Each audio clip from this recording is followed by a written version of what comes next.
نحمده ونصلي ونسلم على رسوله الكريم أما بعد فأعوذ بالله من الشيطان الرجيم بسم الله الرحمن الرحيم. آیت نمبر 40 سے ہے الذين أخرجوا من ديارهم بغير حق إلا أن يقولوا ربنا الله ولولا دفع الله الناس بعضهم ببعض لهدمت صوامع وبيع وصلوات ومساجد يذكر فيها اسم الله كثيرا ولينصرن الله من ينصره إن الله لقوي عزيز. الذين إن مكناهم في الأرض أقاموا الصلاة وآتوا الزكاة وأمروا بالمعروف ونهوا عن المنكر ولله عاقبة الأمور. وإن يكذبوك فقد كذبت قبلهم قوم نوح وعاد وثمود وقوم إبراهيم وقوم لوط وأصحاب مدين وكذب موسى فأمليت للكافرين ثم أخذتهم فكيف كان نكير. صدق الله العظيم وبلغنا رسوله النبي الكريم ونحن على ذلك لمن الشاهدين والشاكرين والحمد لله رب العالمين. اللهم صل على سيدنا محمد النبي الأمي وعلى آله وبارك وسلم. الذين أخرجوا من ديارهم، وہ لوگ ہیں جو نکالے گئے اپنے گھروں سے بغیر حق، بغیر حق، الا ان یقولوا، مگر یہ کہ انہوں نے کہا ربنا اللہ، ہمارا رب اللہ تعالی ہے، ولولا دفع اللہ الناس، اور اگر نہ ہوتا یعنی ٹالنا اللہ تعالیٰ کا لوگوں کو، بعضهم ببعض، بعض کو بعض کے ذریعے، لہدمت، البتہ گرا دیے جائیں، صوامع، خانقاہیں، و بیعوں، اور گرجے، و صلوات، اور یہود کے عبادت خانے، و مساجد، اور مسجدیں، یذکر فیہا اسم اللہ کثیرا، جن میں ذکر کیا جاتا ہے اللہ تعالیٰ کا نام کثرت سے، وَلَيَنْصُرَنَّ اللَّهُ، اور البتہ اللہ تعالیٰ ضرور مدد کریں گے، میں ینصرہ، اس کی جو اس کے دین کی مدد کرتا ہے، ان اللہ لقوی عزیز، بے شک اللہ تعالیٰ البتہ قوی ہے، غالب ہے. الذین، وہ لوگ، ان مکناہم، اگر ہم ان کو اقتدار دیں، فی الارض، زمین میں، اقاموا الصلاۃ، نماز قائم کریں گے، وآتوا الزکاۃ، اور زکوٰۃ ادا کریں گے، وامروا بالمعروف، اور حکم کریں گے نیکی کا، ونہوا عن المنکر، اور منع کریں گے، روکیں گے برائی سے، وَلِلَّهِ عَاقِبَةُ الْأُمُورِ، اور اللہ تعالیٰ کے لیے ہی ہے اچھا انجام تمام کاموں کا. وَإِن يُكَذِّبُوكَ، اور اگر وہ آپ کو جھٹلائیں، فَقَدْ كُذِّبَتْ، پس تحقیق جھٹلا چکی، فَقَدْ كَذَّبَتْ قَبْلَهُمْ، پس تحقیق جھٹلا چکی ان سے پہلے، قوم نوح، نوح علیہ السلام کی قوم، وعاد، اور قوم عاد، وثمود، اور قوم ثمود، وقوم ابراہیم، اور قوم ابراہیم، وقوم لوط، اور قوم لوط، واصحاب مدین، اور مدین والوں نے بھی جھٹلایا، وکذب موسیٰ، اور جھٹلائے گئے موسیٰ علیہ السلام، فاملیت للکافرین، پس ہم نے مہلت دی کافروں کو، ثم اخذتہم، پھر میں نے پکڑا ان کو، فکیف کان نکیر، پس کیا تھا میرا انکار کرنا، بس کیسا تھا میرا انکار کرنا. عزیزان گرامی، 17واں سپارہ سورہ حج، آیت نمبر 40 سے لے کے 44 تک، یہ چند آیات کا ترجمہ آپ حضرات کے سامنے کیا ہے. پچھلے درس میں آپ حضرات کے سامنے یہ بات ذکر کی تھی کہ اللہ تبارک و تعالیٰ نے مسلمانوں کو، نبی کریم صلی اللہ علیہ وسلم اور صحابہ کرام رضی اللہ عنہم اجمعین کو جہاد کرنے کا حکم دیا، جہاد کرنے کی اجازت دی. اگلی آیات میں اللہ تبارک و تعالیٰ نے جہاد کرنے کی جو اصل وجہ تھی، یا جو کیوں اجازت دی گئی جہاد کی، اللہ تعالیٰ نے اس کی وجہ کو، حکمت کو، فلسفے کو بیان فرمایا ہے. تو فرمایا کہ الذین اخرجوا من دیارہم، وہ لوگ جو نکالے گئے اپنے گھروں سے بغیر کسی قصور کے، تو فرمایا کہ ان کا جرم کوئی نہیں تھا بغیر حق، اللہ فرمانے کہ آپ صلی اللہ علیہ وسلم کا اور آپ کے صحابہ کا کوئی قصور نہیں تھا، پھر نکالا کیوں گیا؟ فرمایا کہ الا ان یقولوا ربنا اللہ، صرف قصور یہ تھا کہ انہوں نے اللہ تعالیٰ کو اپنا رب مان لیا تھا، بتوں کی پوجا سے انکار کیا اور ایک سے زائد خداؤں کو ماننے سے دو ٹوک انکار کیا۔ فرمایا ہم صرف اور صرف ایک اللہ وحدہ لا شریک کو مانتے، اس کے علاوہ ہم کسی اور جھوٹے خدا کو نہیں مانتے۔ فرمایا ان کا قصور یہ تھا۔ اور آگے فرمایا کہ جہاد کا فلسفہ اور حکمت کیا ہے؟ فرمایا ولولا دفع اللہ الناس، اور اگر نہ ہوتا کہ ٹالنا اللہ تعالیٰ کا لوگوں کو بعضهم ببعض، بعض کو بعض کے ذریعے سے، اگر مجاہدین کو حکم نہ ہوتا کافروں کے مقابلے میں نہ لڑتے، تو حکم ہوا تو لڑے ہیں، ٹھیک ہے جی۔ اور یہ لڑنے کا حکم کیوں دیا؟ فرمایا کہ اگر حکم نہ دیا جاتا بعض کو بعض کے ساتھ لڑنے کا، لہدمت صوامع، تو صوامع یہ صومعۃ کی جمع ہے۔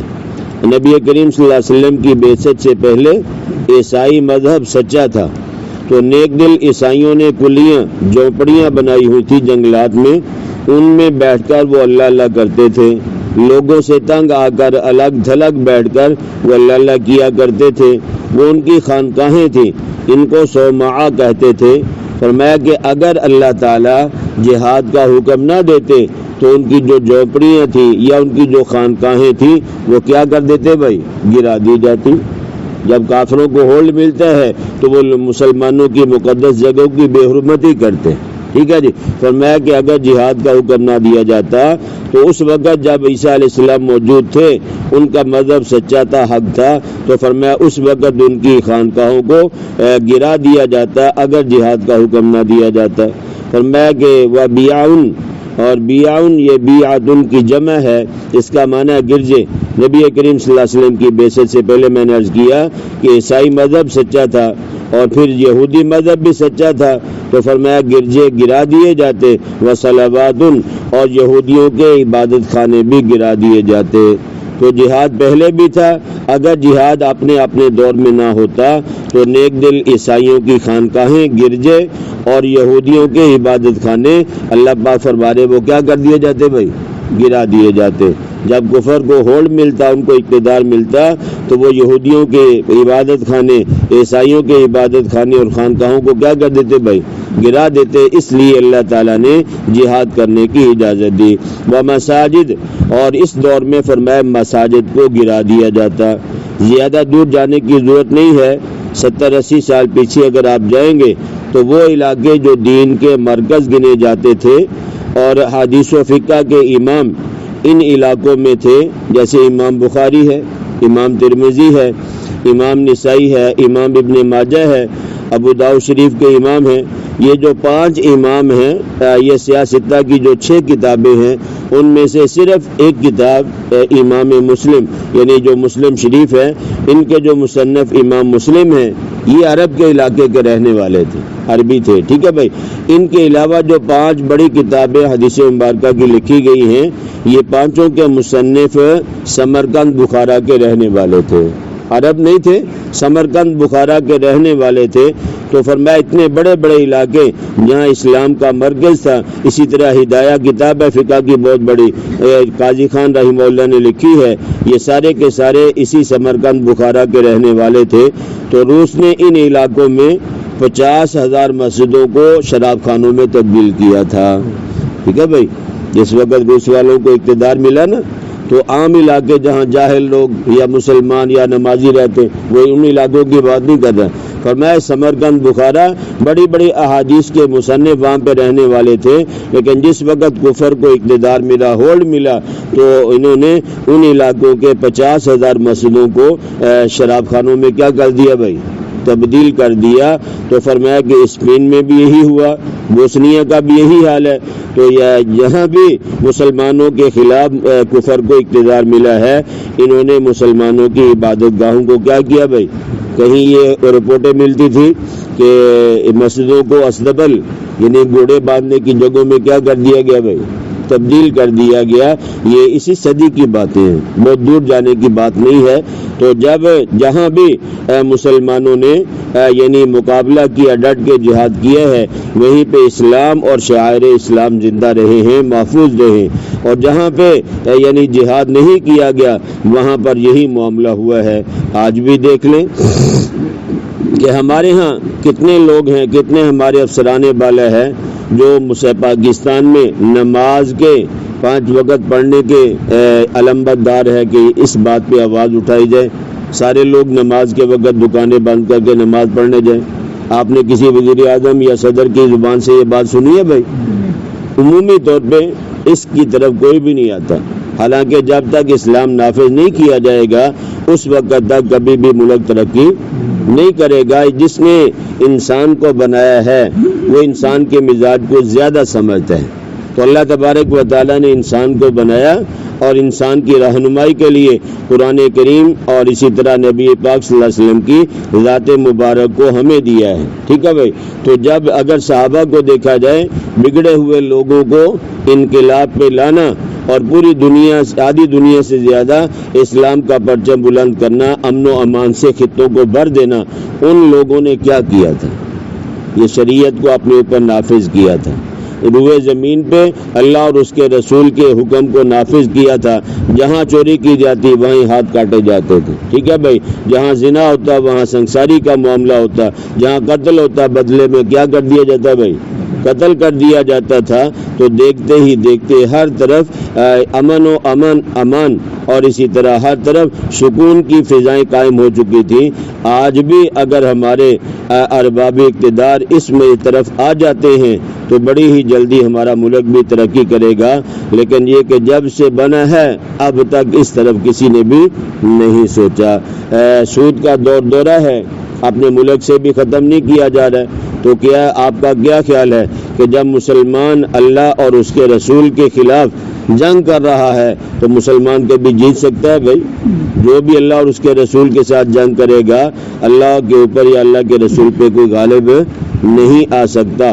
تو اس لیے فرمایا کہ اگر اللہ تبارک و تعالیٰ جہاد کا حکم نہ دیتے یا بعض کو بعض کے ساتھ لڑنے کا حکم نہ دیتے تو فرمایا خانقاہیں، مساجد، اسی طرح یہودیوں کے عبادت خانے، گرجے تمام کو گرا دیا جاتا۔ تو میں نے عرض کیا کہ یہ چیزیں ہم نے اپنی آنکھوں سے بھی دیکھی ہیں کہ کئی جگہوں پہ مسلمانوں کی مساجد کو کیا کر دیا گیا بھائی؟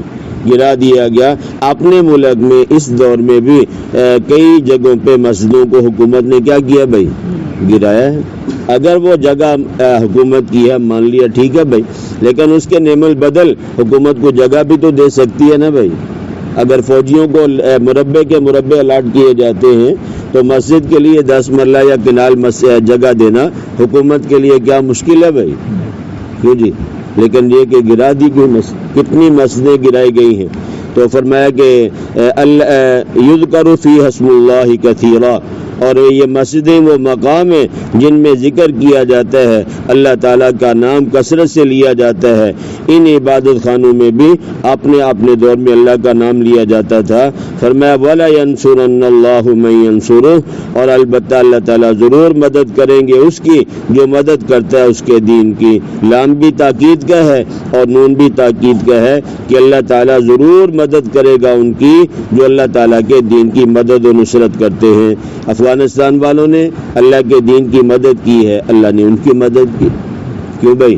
اسباب نہیں تھے، کچھ بھی نہیں تھا، پھر بھی اللہ تعالیٰ نے ان کی مدد اور نصرت اور کامیابی ان کا مقدر فرمائی۔ ان اللہ لقوی عزیز، بے شک اللہ تعالیٰ البتہ قوی ہے، غالب ہے۔ آگے مومنوں کی صفات اللہ نے بیان فرمائی، فرمایا الذین ان مکناہم فی الارض، وہ ہیں کہ مومن وہ ہیں اگر ہم ان کو اقتدار دیں، حکومت دیں زمین میں، اقاموا الصلاۃ، تو نماز کو قائم کریں۔ کیا کریں بھائی؟ نماز کو قائم کریں۔ آج جس کو بھی ہولڈ ملتا ہے پاکستان میں، جو بھی اسمبلیوں میں بیٹھے ہوئے ہیں، 99% 95 یا 99% وہ لوگ ہیں جن کو نماز اور روزے سے کوئی سروکار نہیں ہے۔ تو فرمایا کہ اللہ کے نیک بندے ایمان والے وہ ہیں کہ اگر اللہ ان کو اقتدار دے، حکومت دے، اقاموا الصلاۃ وہ نماز کو قائم کریں خود بھی اور لوگوں کو بھی اس بات پہ لائیں، وآتوا الزکاۃ اور زکوٰۃ ادا کریں، تیسری صفت، وامروا بالمعروف اور نیکی کا حکم دیں، چوتھی صفت، ونہوا عن المنکر اور روکیں برائی سے۔ ہمارے حکمرانوں میں ان صفات میں سے کون سی صفات پائی جاتی ہیں بھائی؟ کچھ بھی نہیں ہے، ٹھیک ہے۔ حضرت شاہ اسماعیل شہید رحمہ اللہ نے جب جہاد شروع کیا تو خوشاب کے پہاڑوں سے لے کے ناران کے درے تک 6 ماہ تک ان کو اقتدار ملا ہے۔ ان 6 مہینوں میں انہوں نے شرعی سزائیں نافذ کی اور ان علاقوں میں 6 مہینے تک کوئی بے نمازی نظر نہیں آتا تھا کیونکہ وہاں پہ شریعت کا نفاذ تھا۔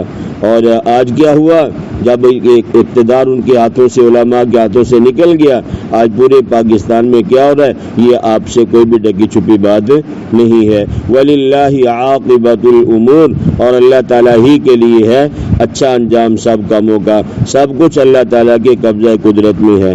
اگلی آیات میں اللہ نے اپنے نبی صلی اللہ علیہ وسلم کو تسلی دی ہے۔ یہ انشاءاللہ کل اللہ کی ذات سے دعا ہے کہ جو کچھ کہا سنا گیا اللہ مجھے بھی، اللہ آپ کو بھی کہنے سننے سے زیادہ سمجھ کر عمل کرنے کی توفیق نصیب فرمائے۔